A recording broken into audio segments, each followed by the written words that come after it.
네, 다음은 해외 교육 소식 골라서 전해드리는 글로벌 픽 시간입니다. 오늘은 서진석 기자와 함께합니다. 어서 오시죠. 안녕하세요. 첫 소식부터 보겠습니다. 73명 1,834만 달러. 하나는 사람이고 하나는 돈인 것 같은데 이 두 개 어떤 내용입니까? 네, 조금 무거운 소식인데요. 73명은 지난주 무장괴한들에게 납치된 나이지리아 학생 수고요. 1,834만 달러, 우리 돈으로 213억은 지난 10년간 이런 납치에 지불된 학생들의 몸값입니다. 그만큼 나이지리아에서 학생 납치 범죄가 심각하다는 건데요. 지난주엔 나이지리아 서북부에 위치한 잠파라주에서 73명의 고등학생이 납치됐고, 지난달에도 잠파라에서 대학생 18명이 납치되기도 했습니다. 유니세프는 이같이 납치를 통해서 학교가 폐쇄되는 등 직간접적으로 범죄로 피해를 받는 학생 130만 명으로 추정했고요. SBM 인텔리전스라는 현지 연구소는 지난 2011년부터 2020년까지 납치된 학생들에게 지불된 몸값이 총 1,834만 달러라고 밝혔습니다. 특히 코로나19로 경제가 어려워지자 학생 집단 납치가 더 심각해지면서 지난해 12월부터 현재까지 납치된 학생 1,000명이 넘었습니다. 코로나 때문에 더 심각해졌다. 그런데 130만 명이나 이렇게 피해를 받는다면 사실상 제대로 된 교육이 안 되고 있다 이렇게 봐야 될 것 같은데 안타까운 얘기는 이 나이지리아에서는 이런 게 아주 일상적으로 일어나는 일이라고요. 그렇습니다. 이런 실상 현지에선 납치 산업으로까지 부르고 있는데요. 이유가 있습니다. 정치적 이유와 경제적 원인이 공존하는데요. 우선 나이지리아도 다른 이슬람 국가와 마찬가지로 이슬람 극단주의 세력의 테러가 적지 않은데요.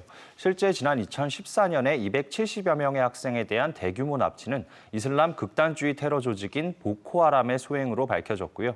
여기에 더해 경제적 위기, 빈부격차가 학생 납치를 부추기고 있습니다. 나이지리아는 사실 세계 10위권의 산유국이고 GDP도 30위권으로 극빈국은 아닌데요. 하지만 세계 식량기구는 수년 전부터 나이지리아를 기근 위기 국가로 지정하고 있습니다. 국가 전체부가 국민에게 제대로 분배되지 않아 기본적인 식량 문제조차 해결되지 않고 있고 결국 생존을 위해 학생들의 생존을 빌미로 잡는 납치가 산업으로까지 커졌다는 지적입니다.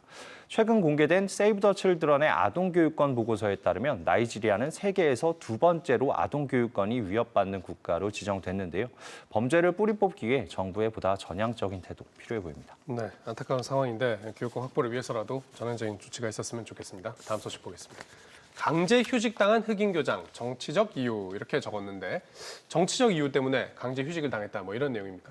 네, 휴직을 당한 흑인 교장은 미국 텍사스의 콜라비레리티지 고등학교에서 근무 중이던 제임스 휘트필드 씨인데요.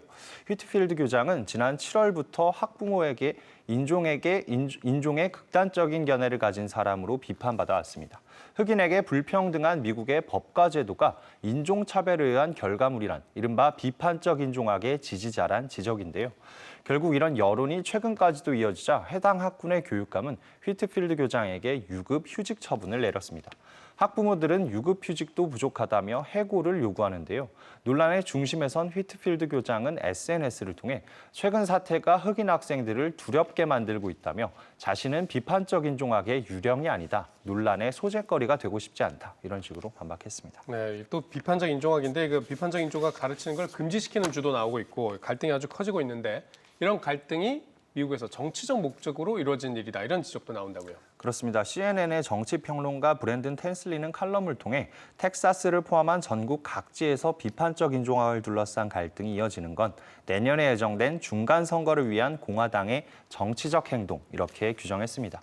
특히 주의회를 장악한 공화당이 작은 지역 학교의 분쟁들을 이용해 정치적 이득을 취하려고 한다는 지적인데요. 실제로 지난 6월에도 버지니아주 애시번에서 비판적 인종학을 둘러싼 학부모 시위가 이어지는 등 이런 갈등은 전국적으로 번지고 있습니다. 텐슬리는 이런 갈등이 사실 수백 년 된 것이라고 이야기하는데요. 1800년대부터 흑인의 인권과 교육에 있어 관련 논쟁이 계속 있어 왔고 현재 비판적 인종학을 둘러싼 갈등도 그와 다르지 않다는 주장입니다. 텐슬리의 말처럼 인종과 인종학을 둘러싼 갈등 최근까지 이어지고 있죠. 비슷한 갈등이 갈수록 심각해지는 모습이 인종 간 평등을 실현하기 위한 건강한 공론장이 될지 미국이란 사회를 분열로 이끌게 될지 계속해서 지켜봐야겠습니다. 네, 역사 교육만 나오면 이 학교가 정치하고 참 연결을 끊기가 어려운 것 같은데 미국에서는 좀 해법을 찾을 수 있을지 지켜봅시다. 네, 손희석 기자 오늘 잘 들었습니다.